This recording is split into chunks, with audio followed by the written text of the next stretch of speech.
भोपाल में 24 और 25 फरवरी को होने वाले ग्लोबल इन्वेस्टर समिट के लिए अब ज़्यादा दिन नहीं बचे। इस बड़े आयोजन के लिए राजधानी में देश विदेश से करीब 20,000 मेहमान आएंगे। इन मेहमानों की आवभगत के लिए राजधानी भोपाल को खूब सजाया और संवारा जा रहा है। हमारी संवाददाता रंजना की इस रिपोर्ट में देखिए बदलते और सजते हुए भोपाल को। राजधानी भोपाल को दुल्हन की तरह सजाया जा रहा है। वजह है ग्लोबल इन्वेस्टर समिट। राजधानी में 24 और 25 फरवरी को समिट होना है, जिसमें देश विदेश से करीब 20,000 मेहमान शामिल होने वाले हैं।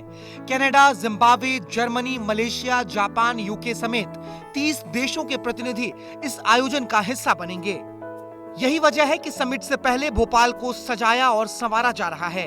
कार्यक्रम मानव संग्रहालय में होना है। एयरपोर्ट से लेकर मानव संग्रहालय तक भोपाल का रंगरोगन शुरू हो चुका है। शहर को संवारने में पीडब्ल्यूडी, नगर निगम और स्मार्ट सिटी तीनों ही विभाग जुटे हुए हैं। भोपाल की खासियत इसकी हरियाली है। प्रदेश सरकार भोपाल में समिट के लिए जगह जगह पौधे लगवा रही है। सड़कों को दुरुस्त किया जा रहा है। दीवार और डिवाइडर तक का भी रंगरोगन किया जा रहा है। समिट की शुरुआत प्रधानमंत्री नरेंद्र मोदी करेंगे। ऐसे में मुख्य कार्यक्रम के लिए बोट क्लब छोर का 13 एकड़ हिस्सा रिजर्व किया गया है। प्रसन्नता की बात है, प्रधानमंत्री जी आ रहे हैं, देश विदेश के बड़े बड़े उद्योगपति आ रहे हैं, इन्वेस्टर्स आ रहे हैं। भोपाल पलक पावड़े बिछाकर उनके स्वागत के लिए तैयार है। ये झील और पहाड़ों का शहर जो कि नेचुरल कंटूर पर बसा हुआ है, ये पूरी तरह तैयार है हमारे आगंतुकों के स्वागत के लिए। फोकस राजा भोज एयरपोर्ट से लेकर मानव संग्रहालय के 17 किलोमीटर रूट पर है, जहां से वीवीआईपी गुजरेंगे। इसकी तस्वीर बदलने के लिए दिन रात काम चल रहा है। कोशिश यही है कि जब विदेशी मेहमान राजधानी भोपाल में पहुंचेंगे तो यहाँ की तस्वीर पूरी तरह से बदली हुई नजर आए और पौधों से भी राजधानी भोपाल को सजाने को लेकर जो तैयारियां हैं वो की जा रही हैं। तस्वीरें आपको दिखाते हैं। जो चारमली पर नर्सरी है, यहाँ पर जो पौधे हैं उनको इकट्ठा किया जा रहा है, जिसमें आपको अलग अलग जो एरिका पाम है, विद्यापति है और जो सजावट के जितने भी पौधे हैं वो आपको यहाँ पर नजर आ रहे हैं। 500 बड़े गमलों के सजावटी पौधे लगाए जा रहे हैं। इसके अलावा निजी कंपनी के ठेकेदारों को शहर के अलग अलग चौक चौराहों और सड़क पर पौधे लगाने को लेकर ठेके दिए गए हैं। करीब 2 लाख पौधे भोपाल में लगेंगे, जिसके लिए कोलकाता, पुणे, महाराष्ट्र समेत दूसरे राज्यों से भी पौधे लाए गए हैं। 3000 गमले आए हैं।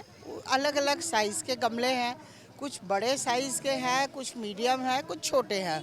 जो हमारे सेंटर वर्ज बने हुए हैं, जहाँ जैसा सेंटर वर्ज बना है, जहाँ बड़ा सेंटर वर्ज बना है, आपने देखा होगा कि एयरपोर्ट से जब हम आते थे उस पर नीले ड्रम वाले जो गमले रखे थे, लगभग 450 वो गमले थे। वो गमले हटाकर उनकी जगह बड़े गमले रखेंगे। पौधों के अलावा समिट के लिए दीवारों पर रंगरोगन के साथ गौंड चित्रकारी की जा रही है। गौंड चित्रकारी के साथ पेंटिंग्स में मध्य प्रदेश के विकास की झलक दिखाई देगी। इसके लिए डिंडोरी से बुलाकर कलाकारों से दीवारों को सजाया जा रहा है। केवल पेंटिंग्स, रंगरोगन और चित्रकारी के लिए 110 करोड़ रुपए खर्च हो रहे हैं। इसके अलावा रंगरोगन के लिए नगर निगम और पीडब्ल्यूडी 12 करोड़ से ज्यादा खर्च कर रही है। नगर निगम और पीडब्ल्यूडी ने सड़कों पर मरम्मत का काम भी शुरू कर दिया है। सड़क किनारे पेविंग ब्लॉक्स भी लगाए जा रहे हैं। नगर निगम राजधानी के 22 सड़कों की रिपेयरिंग कर रहा है, जिनमें 40 करोड़ रुपए खर्च किए जा रहे हैं। वहीं पीडब्ल्यूडी कुछ सड़कों के गड्ढों को भर रहा है, जिन पर 65 करोड़ रुपए खर्च होंगे। राजधानी में स्मार्ट सड़क का काम हो रहा है, करीब 5 करोड़ रुपए खर्च होंगे। ग्लोबल इन्वेस्टर समिट से पहले मुख्यमंत्री डॉक्टर मोहन यादव ने लंदन, जापान और अलग अलग राज्यों में निवेशकों से मुलाकात की है। उम्मीद यही है कि इस बार इस समिट से मध्य प्रदेश की औद्योगिक राज्य के रूप में पहचान बनेगी। भोपाल झीलों और पहाड़ों पर बसा हुआ शहर है। कोशिश यही है कि निवेश के साथ यहाँ की खूबसूरती से भी इन्वेस्टर्स और विदेशी मेहमान आकर्षित हो जाएं। विस्तार न्यूज के लिए भोपाल से रंजना दुबे की रिपोर्ट। ग्लोबल इन्वेस्टर समिट दरअसल बहुत बड़ा आयोजन है, जिसमें 30 देशों के लोग आएंगे। समिट सफल हो सके, इसके लिए मुख्यमंत्री डॉक्टर मोहन यादव और उनके अफसर रात दिन काम कर रहे हैं। समिट की सफलता प्रदेश की संपन्नता को लेकर आएगी, ऐसा बड़े जानकारों का मानना है।